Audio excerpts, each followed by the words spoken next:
In the bustling city of Mumbai, where luxury cars gleamed under bright showroom lights and dreams moved as fast as traffic, lived a man named Rajesh Sharma. Rajesh was not rich. He lived in a small but warm home with his wife and two sons, Arjun and Karan. Every morning before sunrise, he ironed his old shirts carefully, polished his shoes until they reflected light, and took the crowded train to one of the biggest luxury car dealerships in the city, Kapoor Motors. For 25 years, Rajesh worked there with honesty no money could buy. He started as a cleaner when the company was still a tiny garage owned by a struggling businessman named Vikram Kapoor. Together, they watched the company grow from repairing second-hand cars to selling imported luxury vehicles to celebrities and politicians. While others stole commissions and lied to customers, Rajesh remained loyal. And Vikram Kapoor never forgot that. One rainy evening, after closing hours, Vikram stood by the glass windows of the showroom, watching the rain pour onto the streets. "Rajesh," he called softly. Rajesh immediately walked over. "Yes, sir." Vikram smiled faintly. "Stop calling me sir when nobody is around." Rajesh chuckled nervously. "Habit, Saab." Vikram looked around the empty dealership. "You know, this company wasn't built by me alone." Rajesh lowered his eyes respectfully. "You worked hard for everything." "No," Vikram interrupted. "We worked hard." Rajesh froze. Vikram continued, emotion heavy in his voice. "When everyone abandoned me, you stayed. When I couldn't pay salaries, you still came to work. When my father died, you handled the business like it was your own." Rajesh's eyes became watery. "No employee does that." Vikram slowly turned toward him. "You are family."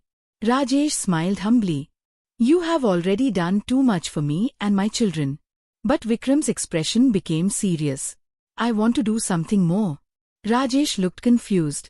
Vikram took a deep breath. "I want my daughter to marry your son." Silence filled the showroom. Outside, thunder cracked through the sky. Rajesh almost laughed from shock.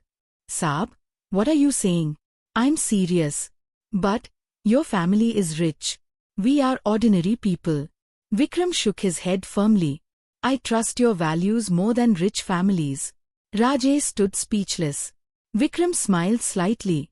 "My daughter deserves a man raised by a father like you." Rajesh's hands trembled. Which son?" "Arjun." Rajesh swallowed hard. Arjun, his eldest son, was studying business management in London. Intelligent, disciplined, and handsome, he rarely visited home because of his studies and internships abroad. Vikram continued. "You know my daughter, Anaya." Everyone in Kapoor Motors knew Anaya Kapoor. She was beautiful in a way that made people pause mid-sentence. Long dark hair flowed past her shoulders like silk. Her smile could soften even the angriest customer. But what people loved most was her kindness. Unlike many rich girls, she spoke gently to workers, remembered birthdays, and often brought tea herself for the staff during long meetings. But despite her beauty, Anaya hated fake wealthy men. She had rejected every proposal her father brought. Too arrogant, too spoiled, too fake. That's what she always said. Vikram smiled knowingly. "But this time feels different." Rajesh still looked terrified. "Does madam know?" "She knows I'm considering someone," Vikram answered carefully. "But she has never seen Arjun." Rajesh blinked. "She agreed without seeing him." Vikram laughed softly. "She trusts me." Meanwhile, at the Kapoor mansion, Anaya sat by her bedroom balcony as rain touched the garden flowers below. Her best friend Priya sat beside her. "So?" Priya teased. "Your father finally found another rich businessman's son." Anaya rolled her eyes. "I hope not." "Then why did you agree?" Anaya stared quietly into the distance. "Because Papa sounded different this time." Priya smirked. "Maybe he's ugly."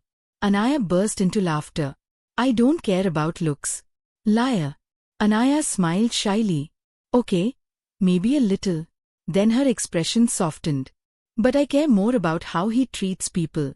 Far away in London, Arjun Sharma walked out of a university building wearing a black coat, unaware his life was about to change forever.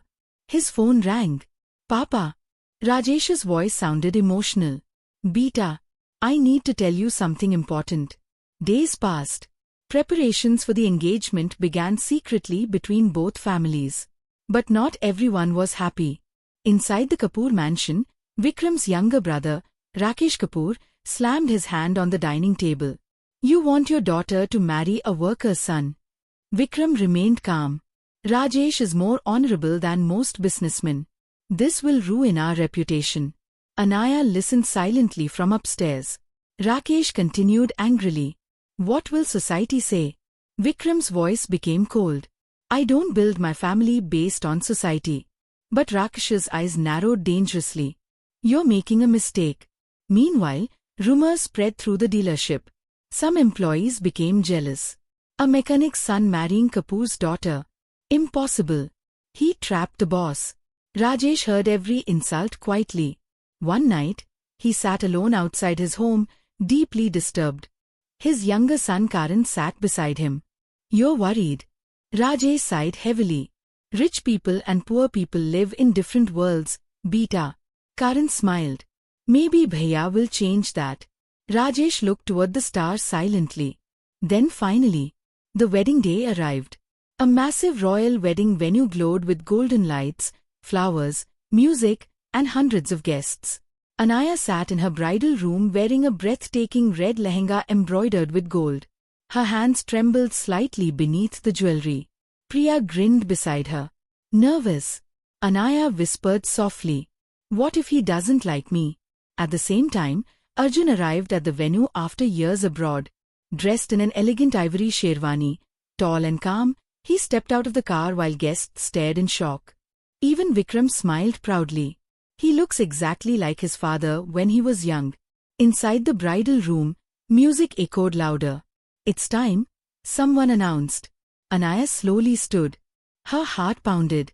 Outside, Arjun turned toward the wedding stage for the very first time. And at that exact moment, Anaya lifted her eyes. Their eyes met across the crowded hall. Everything went silent. Neither of them moved. Neither of them looked away. But just as Arjun began walking toward her, a voice suddenly shouted from the crowd, "Stop this wedding. Please follow, subscribe and like for next part."